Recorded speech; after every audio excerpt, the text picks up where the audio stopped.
I'm just calling to say I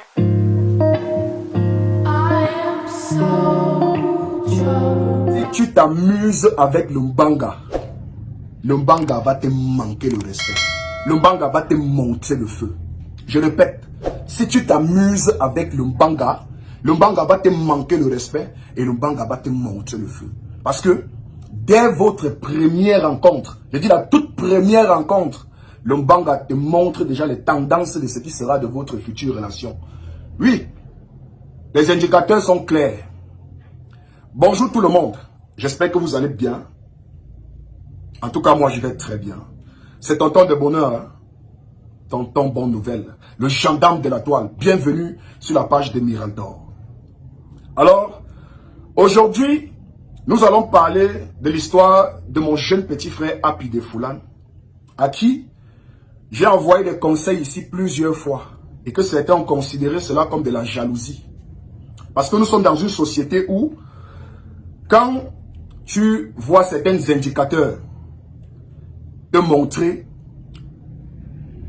ce qui pourrait arriver à un de tes semblables et que tu décides d'attirer l'attention de l'opinion publique, de la famille et même de l'individu en question, ce que l'être humain camerounais trouve comme réponse facile à envoyer à ton endroit, c'est que tu serais jaloux.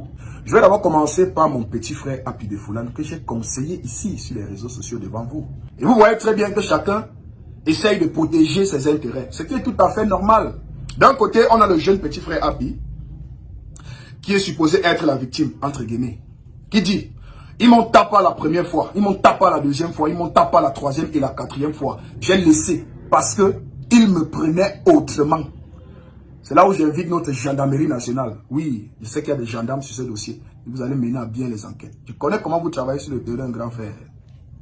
Fouillez bien ce qui se trouve dans « ils me prenaient autrement ». Parce qu'il y a un fax là qui commente entre temps.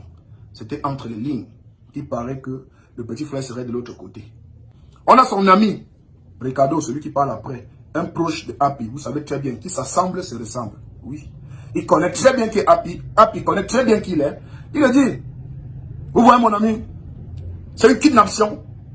Et ce que vous voyez, ça ne va pas. Mon frère, tout le monde voit que Happy ne va pas bien. C'est pas aujourd'hui qu'on a commencé à voir ça. Vous voyez, même en pleine interview, il n'est pas stable. That's what they call addiction. He's addicted, man.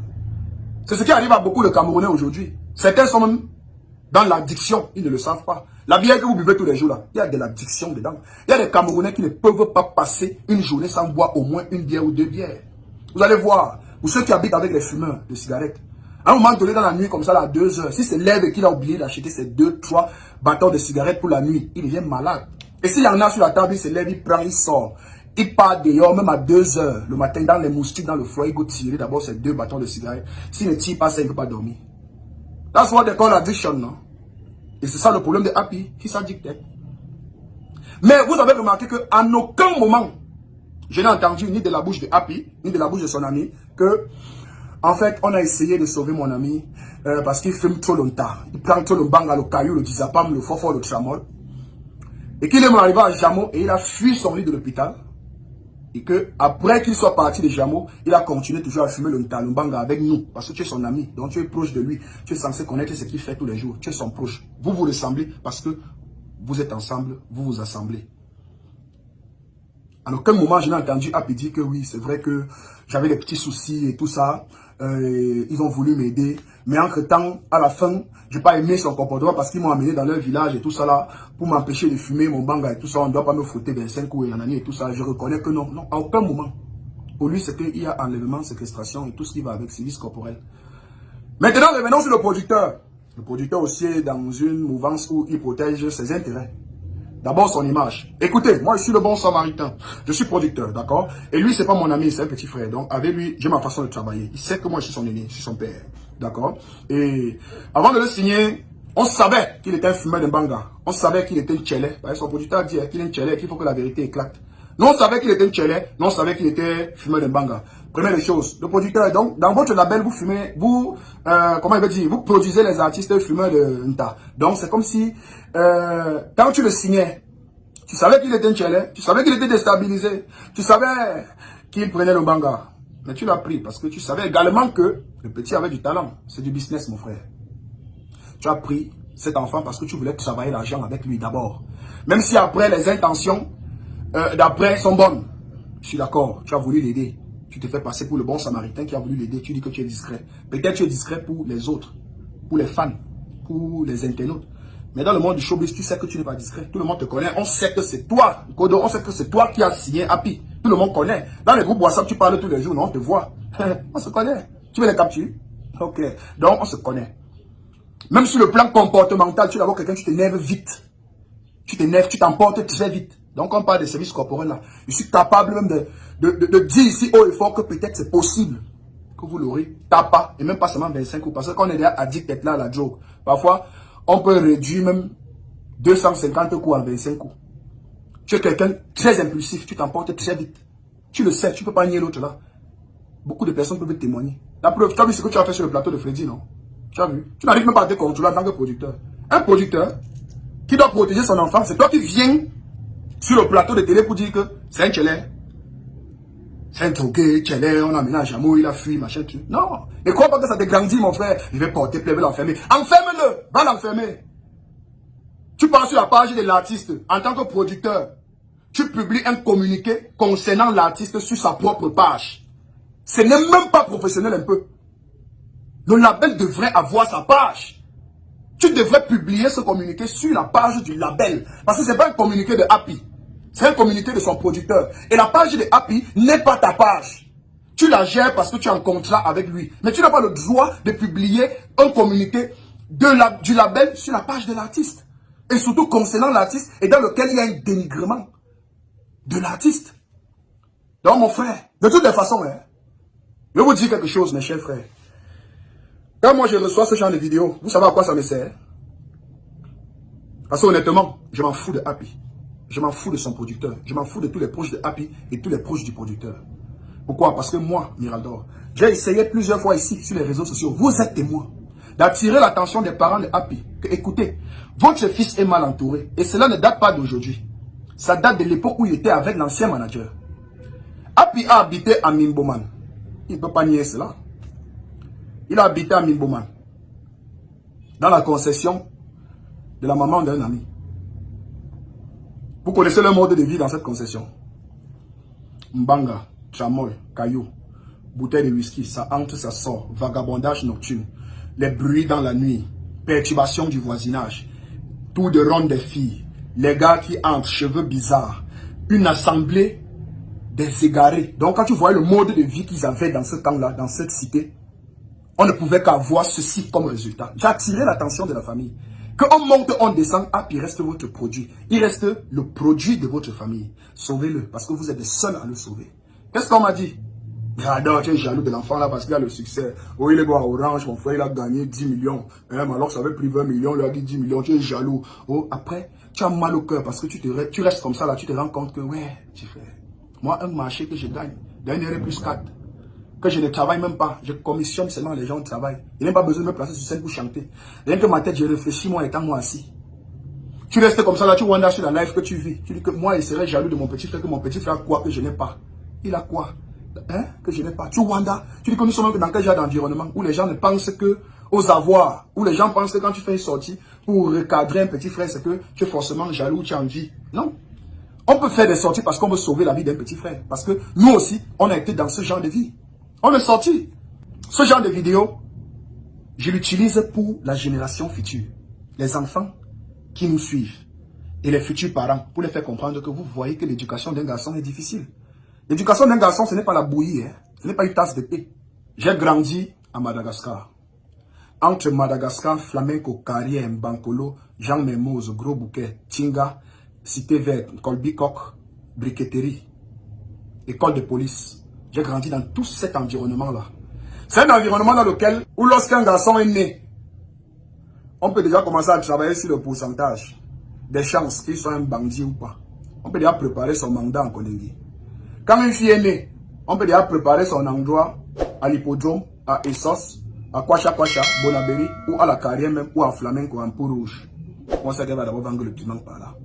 Donc c'est un endroit où quand tu nais, on se dit que ta vie est d'abord finie. Vous comprenez un peu? Moi, Miraldor, j'ai fumé le banga pour ma première fois à 16 ans, 17 ans. Oui, parce qu'on était au quartier. Ça commence d'abord par les cartes. Nous sommes en train de jouer les cartes au Parlement. Il y a une amie qui sort sa cigarette. Et il y a ce qu'on appelle parmi les fumeurs le toastage. Toast-moi le mégot. On a un qui fume, un toast, l'autre toast. Quand ça arrive sur toi, tu es dans un environnement avec des personnes avec qui tu t'assembles. Il faut que vous vous ressemblez. Tu toastes, tu commences par fumer quelques brises de nicotine et de goudron. Tu ne sais pas ce que tu es en train de faire là-bas à l'intérieur. Ensuite, un autre jour, l'un d'entre nous est allé chez un dealer. Il a acheté 5 filons d'Andapa. Ce sont des petites boules comme ça, là, emballées dans les papiers ciment. Il y a un petit autre papier à l'intérieur qui est blanc. Je suis en train de donner les précisions pour que tous les fumeurs d'Anta, pour qu'ils sachent que je connais à quoi ça ressemble et je connais l'effet que ça fait. Il n'y a que les fumeurs d'Anta qui vont comprendre et savoir qu'il dit la vérité. Le papier blanc là s'appelle le kaolo. C'est avec ça qu'on enroule le wé, le yamo, ce que les artistes appellent le yamo, le gay. Parce qu'il y a un dealer très populaire à Madagascar, il est en flamenco. Je vais l'appeler Johnny Hallyday, mais tout le monde connaît son nom. Il est en peau rouge. Je ne vais pas donner son nom ici parce que ce n'est pas mon rôle de venir donner son nom. On se ramène à Gros Bouquet. Je vous parle comme ça, j'ai 16 ans, 17 ans. On arrive là-bas, on allume le premier. Même processus avec la cigarette. Un tir, l'autre toast, il prend un tir. Quand son tour s'arrête, l'autre toast, il prend un tir. Ça finit, on allume l'autre, on tire, on tire. On a écrasé 3 ou 4 filons le jour là. Mon ami, il te dit qu'on a volé 4 filons. Nous étions peut-être 6 ou 7 comme ça. Parmi nous, il y avait des petits qui étaient déjà habitués. Et on n'avait pas tous 16 ans, 17 ans. Il y avait parmi nous 21 ans, 23 ans, 24 ans. Donc eux là, ils étaient nos aînés. Ils avaient déjà eu à faire cela. Nous, non. On quitte de Gros Bouquet d'abord. Pour me lever d'abord de là où j'étais assis, jusqu'à descendre la colline là pour me retrouver au stade, petit frère. Je vois d'abord le stade devant moi, c'est comme le tunnel. Je dis comme mon frère, vous êtes en train de vouloir nous brinquer dans le trou. On dit descend comme ça là. On arrête ma main. Yeshiba, c'est comme si le sol était ici en haut. Donc tu vois le sol, tu lèves ton pied pour poser sur le sol comme ça là, tu wanda. Que tu lèves ton pied pour poser au sol, ton pied ne fait que Shiba. Tu dis que mon frère, c'est le tunnel. De Gros Bouquet jusqu'à la maison, je riais seulement en route pour rien. Tout te fait rire. Et quand tu commences à rire, tu peux rire même pendant 1 heure. De Gros Bouquet jusqu'à Flamenco, en principe, c'est 30 minutes. Ça nous a pris 3 heures de temps parce qu'il fallait qu'on passe dans les Kalakuta et tout ça. Je voyais le grumier devant moi, le camion comme le jouet. C'était Toy Story, non? C'était le jouet que je voyais devant moi. Je voyais les taxis passer, je disais, mais c'est pas comme ça, non, mon frère? Pourquoi on a acheté beaucoup de jouets comme ça au Cameroun, non? Le Père Noël est déjà venu au Cameroun, père. Et pourquoi tout le monde a des jouets? Hein? Tu vois que tu parles n'importe quoi, tu es loin. Et tu t'amuses là, tu as un sang faible, tu deviens fou. J'arrive à la maison, erreur. La vieille est là. Si la matin n'existait pas, petit frère, dame de fer. Main de fer, petit frère, wombo. Yeah. Il y a d'abord la remet comme ça, il dit que la petite fille, je ne fais pas devant la porte, non, mon frère. Quitte devant la porte, le grand bison doit passer. Quitte devant la porte là-bas, mon frère. Il n'y a même plus de ça comme ça, il dit, tu as couché seulement comme un enfant. Hein? Nous sommes 16 ici dedans. Tu es dans l'undème total. Et je suis né à Bafoussam, j'ai grandi à Yaoundé, à Madagascar, dans ce quartier où on pense qu'un enfant ne peut pas réussir. Et j'ai réussi. Parce que j'avais derrière moi ce qu'on appelle une dame de fer. Un gendarme. Quand vous entendez aujourd'hui, je dis, je suis le gendarme de la toile là. J'avais le vrai gendarme derrière moi. Mon ami, un feint en haut, tu lèves en haut, tu reçois ça ici. Sportif le feu. Robuste le feu. Ma tête baraquée comme on voit le corps que j'ai là, ça vient de ma mère.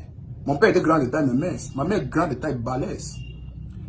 C'est pour ça que, pour sortir de cette vidéo, j'ai une seule chose à vous dire, chers parents. L'éducation d'un enfant, c'est la base.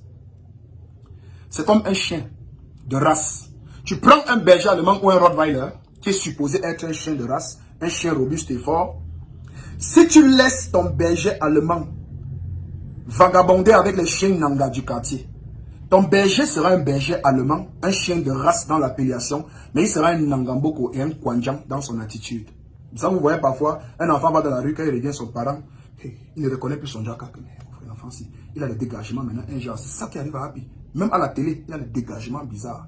C'est pour ça que vous, parents, vous devez être le Jack Bauer de vos enfants. Fouillez leur vie jusqu'à ce que vous n'ayez plus la force de le faire. Et pendant que vous fouillez la vie de vos premiers enfants, formez les premiers enfants que vous accouchez à fouiller dans la vie de leurs cadets. Parce qu'à un moment donné, vous serez fatigué. Quand vous voyez la vieille maman de Happy, qu'est-ce qu'elle peut faire derrière ce petit? Il faut seulement les oncles qui vont l'attacher. Quel est l'environnement dans lequel ton enfant passe la majeure partie de ses journées quand il n'est pas à l'école et quand il n'est pas à la maison? Si tu laisses l'environnement dans lequel ton enfant est quand il n'est pas à l'école et quand il n'est pas à la maison, l'éduquer, attends-toi au pire. C'est pour ça qu'il faut fouiller dans sa vie. Que ce soit les garçons, que ce soit les filles. Surtout aujourd'hui, le mbanga, on achète ça partout. À l'époque, vous trouvez un dealer dans un environnement comme Madagascar, Mokolo, Flamenco, Carrière, tout ça là. Ils étaient peut-être 3 ou 4. Aujourd'hui, ils sont peut-être 200.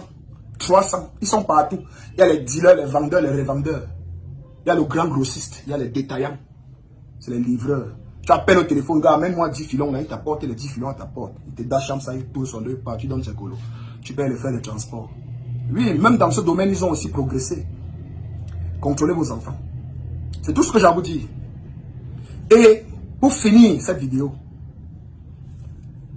j'invite ici la famille directe de Happy Defoulan. C'est votre fils. C'est vous qui connaissez son vrai nom. C'est vous qui connaissez la signification de son vrai nom. C'est vous qui connaissez le jour où il est né. C'est vous qui le connaissez pendant tout son cursus scolaire. C'est vous qui l'avez connu pendant qu'il grandissait. Vous connaissez son comportement, vous connaissez qui il est. Tous ces gens du showbiz là ne le connaissent pas. Ils connaissent Chap. C'est par là qu'il est entré dans le showbiz. Mais en dehors de ça, on ne connaît rien de lui. C'est votre produit familial. Et vous êtes les seuls à pouvoir sauver Happy. Et si vous voulez sauver Happy, commencez à le faire maintenant. Laissez-moi les interviews dans les télés.